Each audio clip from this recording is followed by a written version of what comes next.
but with the central point.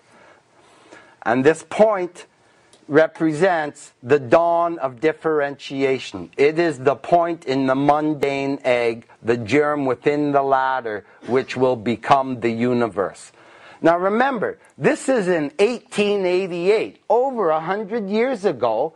Blavatsky was saying our universe originated from a point source. Okay? Now I'm going to try to explain. In this work, I can't read all through. I've collected together different of Blavatsky's descriptions of zero-point dynamics and try to bring some of these quotations out. In this point, sometimes she calls what I call zero-point centers. Sometimes she uses the term zero points. Sometimes she calls them Laya centers. But she's saying a neutral center is in one aspect the limiting point of any given set of senses. Thus, we imagine two consecutive planes of matter as already formed, each of these corresponding to an appropriate set of perceptive organs. We are forced to admit that between these planes of matter an incessant circulation takes place. And if we follow the atoms and molecules of, say, the lower in their transformation upwards, these come to a point where they pass altogether beyond the range of the faculties we are using on the lower plane. In fact, to us, the matter of the lower plane there vanishes from our perception into nothing. Or rather, it passes onto the higher plane. And listen to what she says. And the state of matter corresponding to such a point of transition must certainly possess special and not readily discoverable properties. So the dot represents the 3 falling into 4. And in Kabbalah, that comes down then to sit in the heart, in Tiferet. But that's a 3 falling into 4. And this dot, the 11th invisible sephira, is very important. If you ascend this central pillar represents levels of consciousness.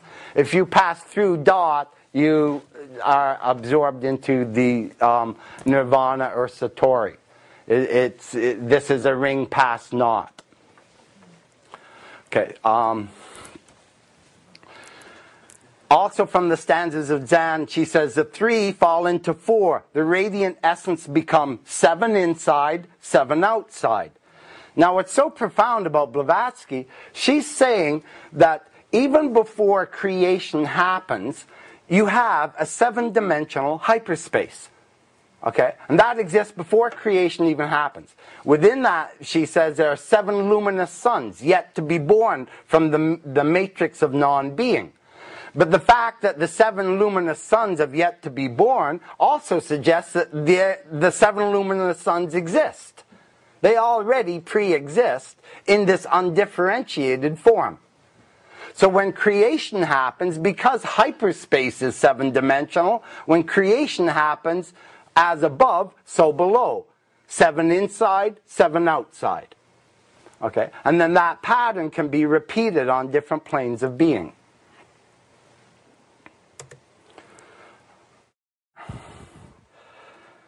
On the left, you see, and everything is 7-fold. On the left, hyperspace is 7-dimensional, the 7-skinned eternal parent space. On the right, you have the 7 luminous suns, the 7 builders, the Elohim. 7 rays. So another very important quote, Blavatsky says, light is the first begotten and the first emanation of the Supreme, and light is life. She goes on, the light is the great protean magician. And under the divine will of the architects, the builders, its multifarious omniscient waves give birth to every form.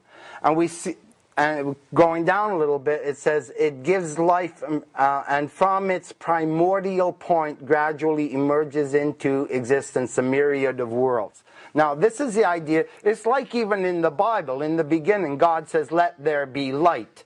So Blavatsky says all the forms of creation light is a great protean magician, and all the forms of creation are latent and potent within the potencies of light. So light is seen as primary in mystical creation. And we see in the stanzas when the ray of light penetrates into the mother deep, and that initiates the creation process. So in Blavatsky's metaphysics, light is the great protean magician. On the right here, I have physicist David Bohm. And he says mass is the phenomena of connecting light rays which go back and forth. Mass is a phenomena of connecting light rays which go back and forth, sort of freezing them into a pattern. So matter, as it were, is condensed or frozen light. This is a physicist. Okay, and I won't read all through that. And Bohm goes on to say all the forms of nature, everything could be latent in the light. Blavatsky anticipated this again by a century, this concept. Another very important idea is the 7 holy circumgyrating breaths. In stanza 3:1 on the left, the primordial 7, the 7 modifications of the ceaseless breath, the first 7 breaths of the dragon of wisdom produce in their turn from their holy circumgyrating breaths the fiery whirlwind. They make of him, the fiery whirlwind is Fohat. Okay? They make of him, Fohat, the messenger of their will. Fohat, the swift son of the divine son, whose sons are the Lipica, runs circular errands. Fohat passes like lightning through the fiery clouds, takes 3 and 5 and 7 strides through the 7 regions above and the 7 regions below. So, I'm going to just go on to the next one here. What I'm trying to... The idea here is that on a higher dimensional plane we have the 7 builders, the 7 modifications of the ceaseless breath. But Fohat carries their influence and runs their errands and brings that into the material creation below. See, Blavatsky regards everything as having a triune nature: body, soul, and spirit. The body is ensouled by spirit. Okay. So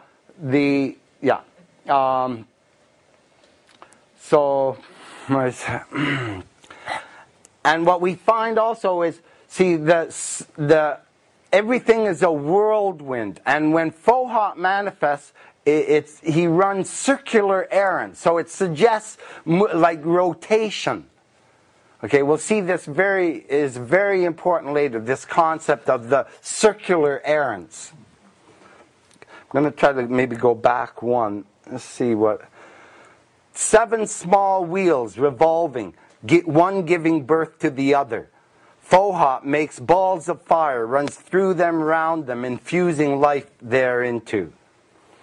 On the right, Fohat represents metaphysically the objectified thought of the gods. Okay.